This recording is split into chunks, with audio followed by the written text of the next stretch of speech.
Hello guys, ഇപ്പോൾ പഠിപ്പിക്കാൻ പോകുന്ന ടോപ്പിക്ക് ആൻറ്റി ഡിഫെക്ഷൻ ലോ ആണ്.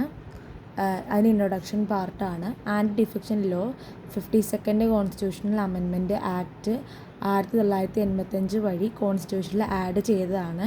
10th ഷെഡ്യൂളിൽ ഇത് ഇൻക്ലൂഡ് ചെയ്തു. ഇതിൻ്റെ മെയിൻ എയിം എന്ന് പറഞ്ഞാൽ പാർട്ടി ഹോപ്പിംഗ്, ഡിഫെക്ഷൻ തടയുകയും ഗവൺമെൻറ് സ്റ്റെബിലിറ്റി മെയിൻറ്റെയിൻ ചെയ്യുകയും എന്നാണ്. ഇനിയാണ് മീനിങ് ഓഫ് ഡിഫെക്ഷൻ. ഡിഫെക്ഷൻ എന്നാൽ ഒരു മെമ്പർ തൻ്റെ പാർട്ടിയുടെ ലോയാലിറ്റി വിട്ട് മറ്റൊരു പാർട്ടി സപ്പോർട്ട് ചെയ്യുകയോ ജോയിൻ ചെയ്യുകയോ ചെയ്യുന്നതാണ് ഡിഫെക്ഷൻ. പിന്നെയാണ് ഗ്രൗണ്ട്സ് ഫോർ ഡിസ്ക്വാളിഫിക്കേഷൻ. ഒരു മെമ്പർ ഡിസ്ക്വാളിഫൈ ആവുന്നത് സ്വന്തം പാർട്ടി മെമ്പർഷിപ്പ് വോളണ്ടറി ഗിവപ്പ് ചെയ്താൽ, പാർട്ടി വിപ്പിന് എതിരെ വോട്ട് ചെയ്ത അല്ലെങ്കിൽ വോട്ട് ചെയ്യാതെ ഇരുന്നാൽ, പെർമിഷൻ ഇല്ലാതെ, ഇൻഡിപെൻഡൻറ്റ് മെമ്പർ ഇലക്ഷൻ കഴിഞ്ഞ് പാർട്ടിയിൽ ജോയിൻ ചെയ്ത, നോമിനേറ്റഡ് മെമ്പേഴ്സ് 6 months കഴിഞ്ഞ് പാർട്ടിയിൽ ജോയിൻ ചെയ്ത, ഇതൊക്കെയാണ് ഡിസ്ക്വാളിഫൈ ആവുന്നതിൻ്റെ ഇത്. ഇനി എക്സെപ്ഷൻസ് ഉണ്ട്. ഡിസ്ക്വാളിഫൈ ആവാണ്ടിരിക്കാനായിട്ട് ഉള്ള എക്സെപ്ഷൻസ് ഉണ്ട്. അതിൽ എക്സെപ്ഷൻസ് ആണ് ഡിസ്ക്വാളിഫിക്കേഷൻ ഉണ്ടാവില്ല എന്നുള്ളത്. പാർട്ടി മെർജ് ചെയ്യുമ്പോൾ 2/3 മെമ്പേഴ്സ് മെർജർ എഗ്രി ചെയ്താൽ ഡിസ്ക്വാളിഫിക്കേഷൻ ഉണ്ടാവില്ല എന്നാണ് പറഞ്ഞത്. 2/3 മെമ്പേഴ്സ് മെർജർ എഗ്രി ചെയ്താൽ ഡിസ്ക്വാളിഫിക്കേഷൻ ഉണ്ടാകില്ല. ഹൂ ഡിസൈഡ് ഡിസ്ക്വാളിഫിക്കേഷൻ ഡിസൈഡ് ചെയ്യുന്നത് സ്പീക്കർ അല്ലെങ്കിൽ ചെയർമാനാണ്. പക്ഷെ അവരുടെ ഡിസിഷൻ ജുഡീഷ്യൽ റിവ്യൂവിന് സബ്ജക്റ്റാണ്.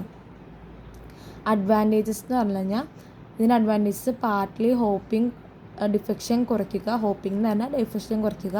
ഗവൺമെൻറ് സ്റ്റെബിലിറ്റി മെയിൻറ്റെയിൻ ചെയ്യുന്നത്. പിന്നെ പാർട്ടി ഡിസിപ്ലിൻ ഇമ്പ്രൂവ് ചെയ്യുന്നത്. വോട്ടേഴ്സിൻ്റെ മാൻഡേറ്റ് പ്രൊട്ടക്റ്റ് ചെയ്യുന്നത്. പിന്നെ ഡിസഡ്വാൻറ്റേജ് എന്ന് പറഞ്ഞു കഴിഞ്ഞാൽ മെമ്പേഴ്സിൻ്റെ ഫ്രീഡം ഓഫ് സ്പീച്ച് കുറയുന്നു. ഇൻഡിപെൻഡൻറ്റ് ഒപ്പീനിയൻ എക്സ്പ്രസ് ചെയ്യാൻ ബുദ്ധിമുട്ടുണ്ടാക്കുന്നു. പാർട്ടി ലീഡർഷിപ്പിന് കൂടുതൽ പവേഴ്സ് നൽകുന്നു. ഇമ്പോർട്ടൻറ്റ് കേസ് ലോ ആണ് കിഹോത്തോ ഹോൾഹാൻ വേഴ്സസ് സച്ചില്ലു 1992 കേസാണ്. Supreme court 10th schedule valid ആണെന്ന് പറഞ്ഞ് സ്പീക്കറുടെ ഡിസിഷൻ ജുഡീഷ്യൽ റിവ്യൂ ചെയ്യാമെന്ന് ഹെൽഡ് ചെയ്തു.